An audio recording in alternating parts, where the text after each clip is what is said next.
కొంతమంది సీనియర్స్ని కూడా తీసేశాడు. నాకు తెలిసి కొంతమంది అక్కడే వచ్చింది సార్. ఇప్పుడు you're now right on the point. Seniors ని ఎందుకు తీసేశాడంటే ఇప్పుడు ఇప్పుడు తనకి కావాల్సిన కంఫర్టబుల్ జోన్లో కావాలి వర్క్ చేసేవాళ్ళు, తన కంఫర్టబుల్ జోన్లో కావాలి. సీనియర్స్ దగ్గరికి వెళ్ళేప్పటికీ అంకుల్ అని తను మాట్లాడాల్సిన పరిస్థితి వస్తుంది. తను సీఈఓగా ఉండి సీనియర్స్కి ఎట్లా ఉంటుంది, మన పిల్లాడే కదా, నార్మల్. అదే ఆ చిన్న హై హ్యాండ్ ఉంటుంది పెద్దవాళ్ళు సీనియర్స్ అన్ని క్యాంపుల్లోని అన్ని చోట్ల జరుగుతున్నది అనుకోండి. అదే అయితే కాకపోతే అక్కడే ఉన్నది బేసిక్ గా. ఇంకోటి మన ఇండస్ట్రీలో వాళ్ళే అంటే లైవ్లో మన ఇండస్ట్రీలో ఉన్న వాళ్ళే అంటున్నది ఏంటంటే, సరే మీరు ఇందాక మొట్టమొదటి చెప్పారు 10 రూపాయలు ఇస్తే ఒకటి 40 రూపాయలు చేశాడు, ఇంకోటి 100 రూపాయలు చేశాడు, ఇంకోటి 2 రూపాయలు చేశాడు అని చెప్పి. బట్ ఎక్కువ సినిమాలు మోహన్ బాబు గారు తీసినవి కానీ లేకపోతే మోహన్ బాబు గారు ఫైనాన్షియల్గా సపోర్ట్ చేసినవి కానీ విష్ణు సినిమాలే, నాట్ మనోజ్ ఫిల్మ్స్. ఇది రికార్డు మనకు తెలిసి. సో ఆ సినిమాలు ఎన్ని పే చేసాయో ఎన్ని చేయలేకపోయాయో మనకి తెలుసు, ఇండస్ట్రీ అందరికి తెలుసు. మనోజ్కి ఏమి అంత సపోర్ట్ చేయలేదు. మనోజ్తో చేసిన వాళ్ళందరూ ఎక్కువ మంది బయట వాళ్ళే చేశారు. సపోర్ట్ చేయలేదు ఎందుకంటే చెప్పమంటారు పర్సనల్ చెప్పు. Manoj he feels he knows everything. He doesn't listen to anybody. ఈ డైరెక్టర్ని పెట్టుకుని తనే డైరెక్షన్ అంటాడు, మ్యూజిక్ డైరెక్టర్ పెట్టి తనే ట్యూన్స్ అంటాడు, రైటర్ని పెట్టుకుని తనే రాయాలంటాడు. అన్నీ తనకు తెలుసు, అన్నీ తనిట్లో నిష్ణాతున్నాను, అన్నీ నాకు అన్నిట్లో ఏలు పెడతాడు. అనేక సార్లు ఆ డిస్కషన్లు కూడా జరిగిన సందర్భాలు, cinema is not a one man show. మనం ఎందుకు 60 మంది పెట్టుకుంటాం, ఒక్కొక్కళ్ళ టాలెంట్ను మనం ఎగ్జిక్యూట్ ఒక్కొక్క టాలెంట్ ఎవరి క్రాఫ్ట్ వాళ్ళని మనం పెట్టుకుని వాళ్ళ టాలెంట్ను మనం ఉపయోగించుకుంటూ ప్రోడక్ట్ తప్పితే వన్ మ్యాన్ షో కాదు. అంటే అతనికి ఆ యాటిట్యూడ్ వేరు. ఆ యాటిట్యూడ్ మొత్తం ఏదో అన్నీ తనకు తెలుసు. మ్యూజిక్ కూడా తను ఏదో బీట్ కొట్టి ఈ బీట్లో సాంగ్ అంటాడు. సో దిస్ ఈస్ ద వే.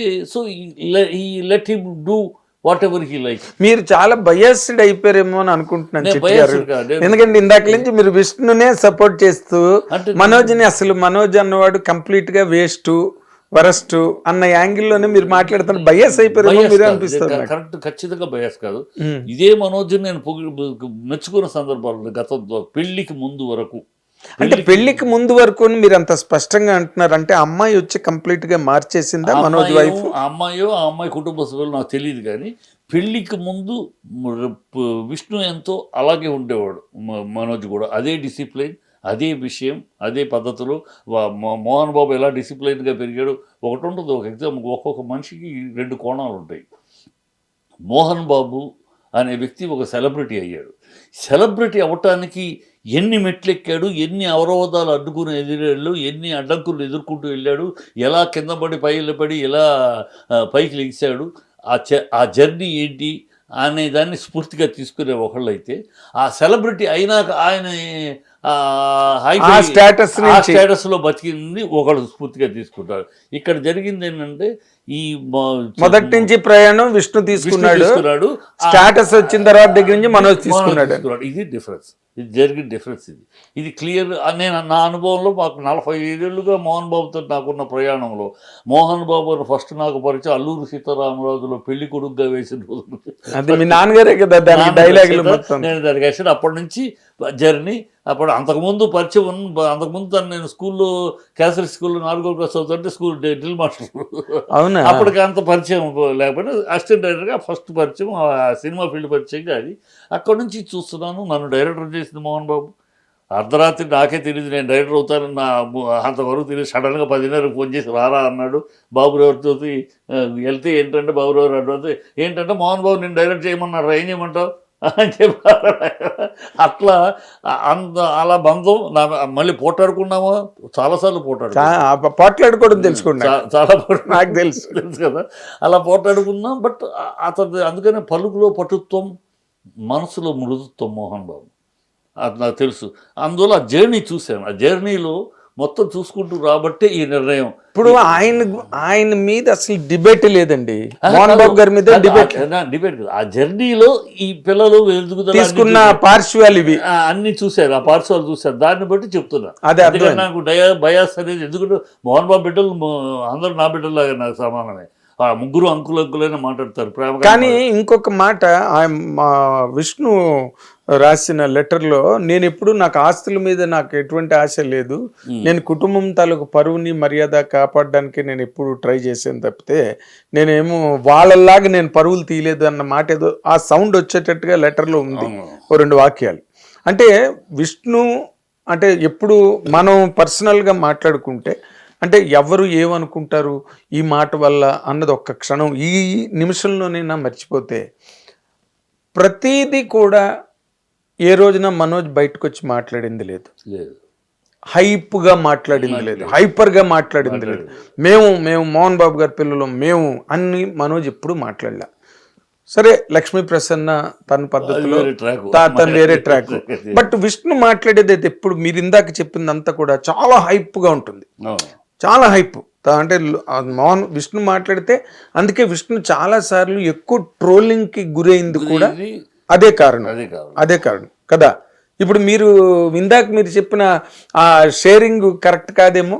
లేదు, అది కరెక్ట్.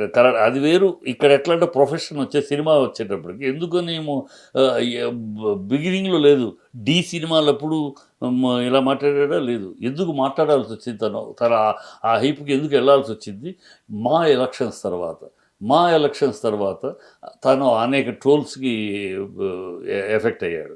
ఆ ట్రోల్స్ ఎఫెక్ట్ అవటం వల్ల తను కొంచెం హైప్గా మాట్లాడాల్సిన పరిస్థితి వచ్చింది. దాన్ని ఓవర్కమ్ అవటానికి మాట్లాడదు. మీకు కావాలంటే చూడండి, డి ఆ సినిమాలో అప్పుడు వాట్ ఈస్ ఈవెన్ ఫంక్షన్స్లో కూడా చాలా చాలా హంబుల్గా మాట్లాడేవాడు. ఆ తర్వాత ఈ మా ఎలక్షన్ నుంచి ఈ force to speak like that. అది అనేకసార్లు నేను డిస్కస్ కూడా చేశాను. ఎందుకు మాట్లాడతావు, ఎందుకు విష్ణు అంత ఓవర్గా నీ ట్రెండ్ వదిలి నీ స్టైల్ వదిలి లేకపోతే ఎట్లా ఇలా ట్రోల్ చేస్తా ఉంటే నేను ఇలా ఉంటే సైలెంట్గా ఉంటే వాళ్ళని అందరి మీద చాలా గట్టిగా వాళ్ళకి వార్నింగ్లు గట్ట కూడా ఇచ్చాడు. ఇవ్వకపోతే యూట్యూబర్స్ మీద కౌంటర్ ఇలా చేయకపోతే ఇక వాళ్ళు ఎక్కేస్తా ఉంటారు, మనం చూస్తూ కూర్చోవాలి. అందుకని నాకు కొంచెం ట్రెండ్ మార్చాను. ఇప్పుడు మా ఎలక్షన్స్ టైంలో కూడా మనోజ్ పర్సనల్గా తను సపోర్ట్ ఇవ్వడం కానీ, హాల్కి వచ్చి అక్కడ ఓటింగ్ హాల్కి వచ్చి అక్కడ ఉండి అంత అందరితో మాట్లాడడం, విష్ణు గట్టిగానే సపోర్ట్ చేశాడు. ఏమి ఇప్పుడు ఎక్కడ తేడా వచ్చింది అనేది ప్రశ్న. ఎక్కడ తేడా వచ్చింది అన్నదే ప్రశ్న. ఒకటి తను పోగొట్టుకున్న తర్వాత తను పోగొట్టుకుంటే ఎవరు తప్పు కాదు. అంటే అదే ఆ ఒక్క కారణానికి మోహన్ బాబు గారు మనోజ్ని అవాయిడ్ చేద్దాం అనుకున్నారా? అంటే తన విధికి తను వదిలేద్దాం, తన విధికి అవాయిడ్ చేయటం అనేది లేదు. ఓకే, వింటలేదు సరే, కానీ వాడి ట్రెండే వాడికి పనికి వస్తేమో, వాడి ట్రెండ్ వాడు సక్సెస్ అవుతాడేమో. Let us see, wait for some time. అని చూస్తే he lost money. A project proper planning లేదు. He is losing his career as a father. అరే ఏంటి వీడు మనం చెప్పింది వినట్లేదు, వెళ్ళిపోయాడు, పోగొట్టుకుంటున్నాడు, వాడిని ఎట్లాగైనా మళ్ళీ bring him back to the track అని చెప్పి ఒక ప్రయత్నం. ఆ ప్రయత్నాల్లో జరుగుతున్న గొడవలేదు.